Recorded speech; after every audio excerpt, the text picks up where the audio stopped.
Everyone, কেমন আছেন সবাই? আশা করি অনেক ভালো আছেন।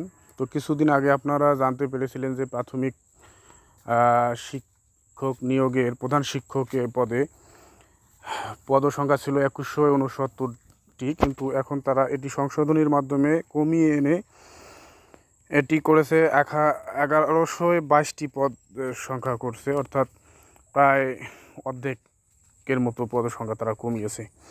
কিন্তু কেন কমাইলো তারা, এটা তাদের বিষয়, মন্ত্রণালয়ের বিষয় অবশ্য।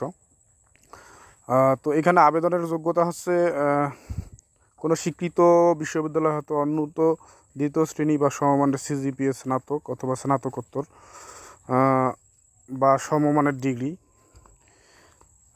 শিক্ষা জীবনে কোনো স্তরে তৃতীয় বিভাগ অথবা সমমানের সিজিপিএ অথবা তৃতীয় শ্রেণী অথবা সমমানের সিজিপিএ গ্রহণযোগ্য হইবে না। আর গ নম্বরে বলা আছে তফসিল 2 অনুযায়ী গৃহীত পরীক্ষায় উত্তীর্ণ। এই যোগ্যতা থাকলেই আপনারা আবেদন করতে পারবেন। বয়স সীমা হচ্ছে 32 বছর পর্যন্ত নেওয়া হবে। এটি একটি সুবর্ণ সুযোগ।